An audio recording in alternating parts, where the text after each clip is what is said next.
But today is very much around starting to really elevate your leadership influence. How do we work with you? We know that for many of us, we've got a whole lot of story and roadblocks about what stops us being more visible, being taking up more space, really, particularly professionally. And so today's conversation, we want to dig into maybe some of the roadblocks that get in the way for you being more visible and standing out. We're going to talk through kind of the 4 steps, and this is some new IP that is being developed as we speak. So it's actually part of our next book that we created conceptually a couple of years ago and have kept putting on pause. But really, this piece around it's important to stand out. We have to be visible, and our human nature and desire is to fit in, right? We want to belong. For many of us, it's one of our critical survival strategies. There is a paradox and a tension between the two. So we want to dig into how to do that. And then we're really going to focus on this amplification piece. We're going to touch on some resources around being present, self-advocacy and presentation skills. And we're going to move really quickly. Take up space with intention. Confidence comes and goes. I want some strategies for regaining confidence and pressing forward. Tammy, love this. Stop thinking I need to be perfect before trying new things. This is an essential piece and design of our work. Women are so conditioned. We have had messages since we were very small girls, all through our education, about getting good marks, about achieving, and about doing things perfectly. And sometimes that gets wired in so that we won't try something or we won't give something a go unless we think we can do it perfectly. And this holds women's careers back enormously. Shruti, love this. Learn to say no without offending the next person. We do a lot of work about this. Women are far, again, conditioned to be likable, to be amenable, to say yes when we want to say no. A key module in our Acts of Confidence program is resourcing women to say no, to negotiate the no, to engage well and have a no that lands in the intention that we have for it, lands well, and we don't take on more than we can do. But so many of us have stuff. We have got stories, we've got fears around what it means to really put ourselves out there. At a really extreme level, it's being on stage and having, 100 to 1,000, which is 2,000 eyeballs staring at us, right? But this very real need, the importance, we'll talk more about why it matters, but the very real need to ensure that not only do we do great work, right? I would almost guarantee that everyone in this call works hard, knows your stuff, is very good at getting things done. Someone said the other day, I'm the trusted person. I'm known to be able to get in and get everything done. And there is a cost for that, right? Because if we're focused doing often our job and everybody else's job, then it's likely that we're missing opportunities, right, to build capability and experience, to stand in the limelight and to build influence and profile with an extended network across the organization. And the more senior you get, the more important it is that a broad range of stakeholders and decision makers in your organization knows about the problems you solve and the value you create, right? Sitting down and working really hard, doing a great worker bee that's reliable, that your team and your leader know is the trusted person is one thing. But people leave and leaders leave. And so the importance of taking time, making this a priority, and importantly, we can give you as many strategies, as we could. But if we don't deal with some of the roadblocks that stop us from putting ourselves out there, and it is a vulnerable thing to do. But if we don't deal with these, doesn't matter how many great strategies we give you, it is highly likely that for 90% of you, in our experience, when the rubber hits the road and the moment is there for you to be able to, and this could look like asking a question, putting your hand up to present or lead something, share a reflection. There's lots of different ways with which, having coffee with a senior stakeholder, lots of different ways that we can be more visible and put ourselves out there. But if we don't deal with the stuff that stops us from doing it, in that moment, right, when the opportunity is there, it's likely that we will shrink back. We will play small and we will say, oh, I'm not ready yet. We'll come up with thousands of good reasons, right? Our brain is really good at, helping us believe that it's not the right thing to do. It's not my place. That person's too busy. There's lots of different reasons. And our brain is first and most primary job is to keep us safe, right? So it's working hard to keep us safe. Its intentions are strong. And we know from our experience, sometimes those stories that influence the actions, the decisions we make, the actions we take, is part of what can keep us small, hidden, invisible in organizations. And there's no judgment around this, right? A critical philosophy in our work is self-compassion.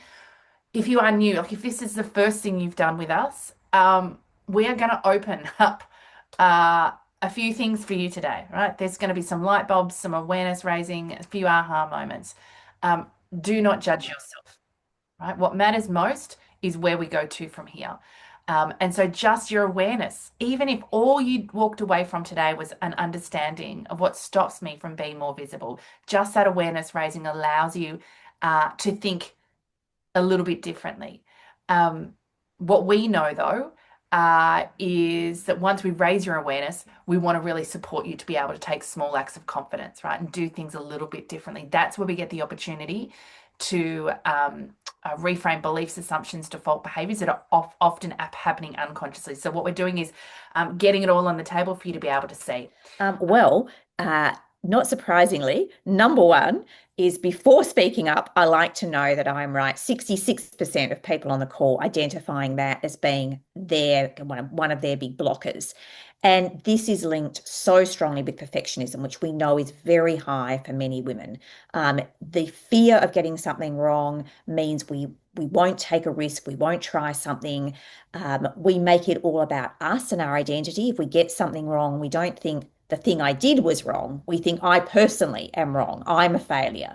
And so that decoupling that fear piece is really helpful Yeah. for perfectionists. I want to just catch, God, Tim, there's so much we could share, but I want to give some resources. And I know Sarah High, one of our alumni, is online, and I was just reflecting on, she recorded it's about her piece.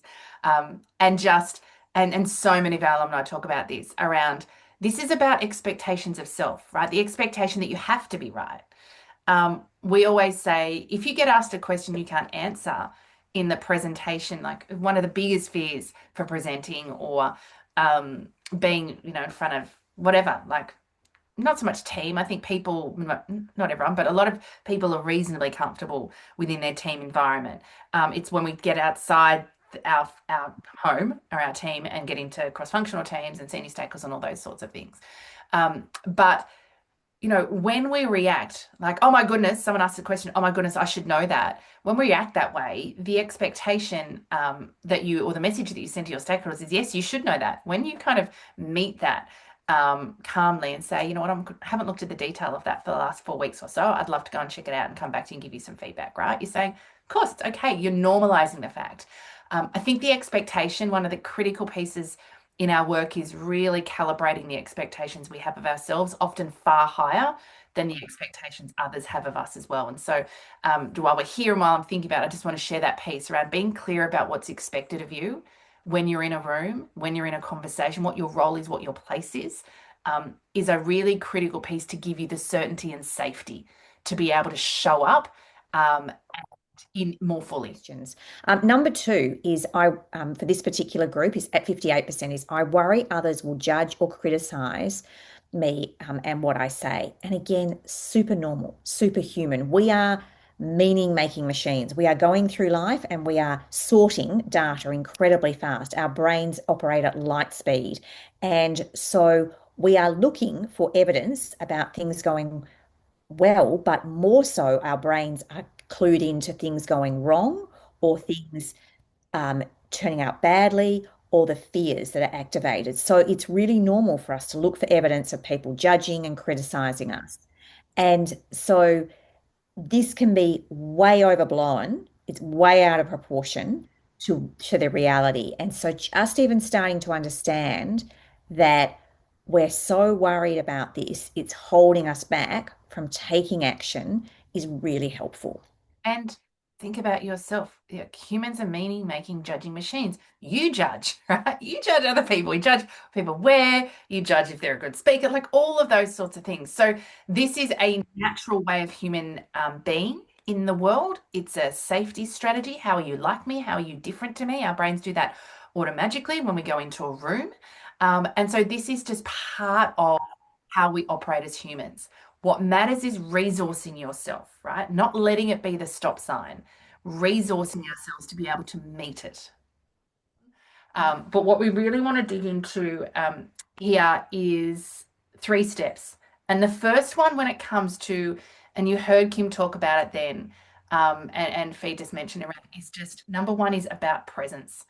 We get so focused on the content. What am I going to say? What questions am I going to ask? Like we get, and this is my story, absolutely get caught up in all of that. And I think that sounds right in our brain, like it feels right. Um, and how you are being, quite frankly, in our experience, matters more than what you say. And Fee, I'll get you to share that Maya Angelou quote because, and I always get it wrong, hence why I'm going to ask you to do it. But your presence, like this is the magic, like this is the really magic of who you are. And it can feel really vulnerable as well, because this is about showing up and really, um, really being seen. Mm. This is what makes all the difference. And you heard Kim talk about this. Maya Angelou, who's one of my favorite kind of poets and writers, says people will forget what you did. People will forget what you said, but people will never forget how you made them feel. And they can only experience that feeling when you are truly present, when you are being in the moment, when you've let go of all of the second guessing, the inner critic, the thoughts in your head, and you are just there. As Kate said, this is vulnerable. It doesn't feel comfortable at first. Owning our place, holding that with presence. Sometimes others won't receive it well, won't like it, but knowing that we are enough in that moment and we have something valuable to contribute, that is so powerful. And every time you've been in a room, all of us have been there, right? We've seen people who have this.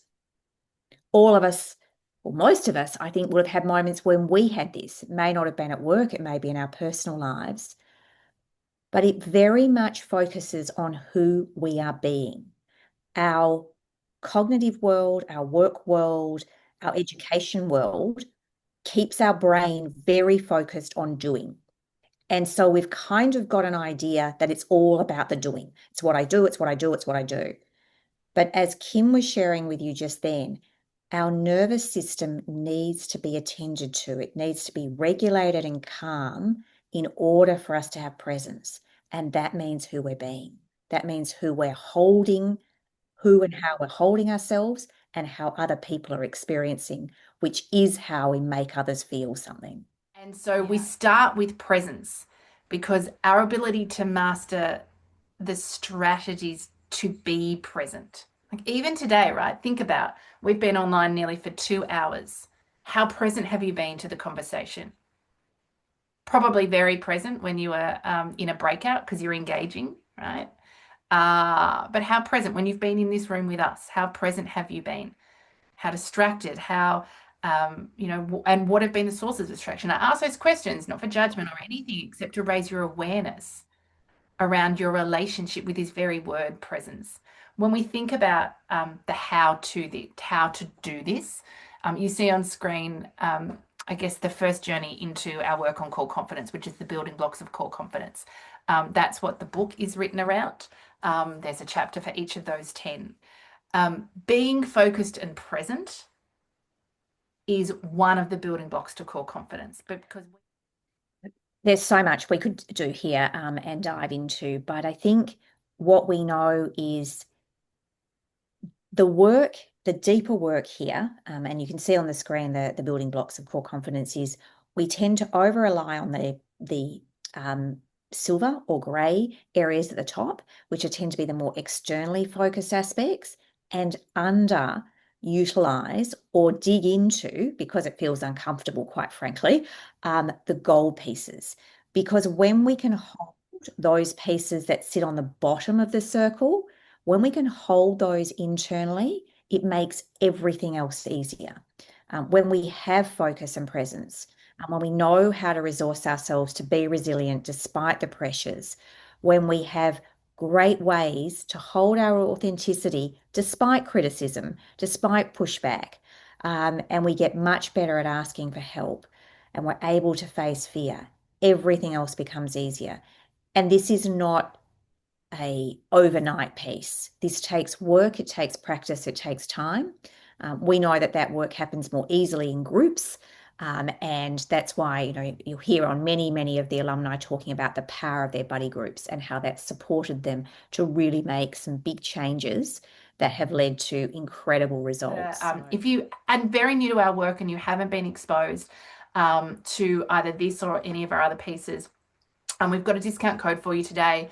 If you want to get access to the book, $25 delivered. Rochelle will drop the code in the link in the chat feed. You can go ahead and order a copy of that. It is a great place to start. It's full of tons of resources designed within the world of becoming your own best coach. So at the end of each of those chapters, there are a whole bunch of practical activities and self-coaching questions that you can dig into and start to begin, I guess, your core confidence journey. And it is the biggest fear around presenting is, what if I get asked a question I can't answer? You will get asked a question you can't answer at some point in time if you're putting yourself out there. And so, our tool for this is actually have a response. The power of the what if, we call it the what if spiral, is the unanswered question. No one answers a question of what if I can't answer a question, get asked a question I can't answer. We just leave that with a question mark at the end. So have a solution, have a response, right? And you heard Kim beautifully demonstrate it, and I've shared this already.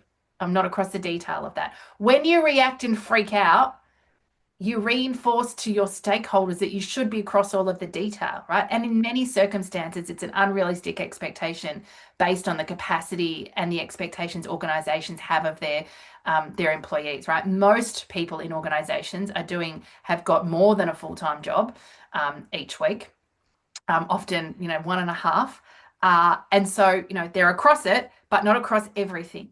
When we react as if, oh my goodness, I should know that, the unconscious message to the people in the room is, yeah, you should know that because you've just told me you should, right? So of course, I'm just going to follow your lead.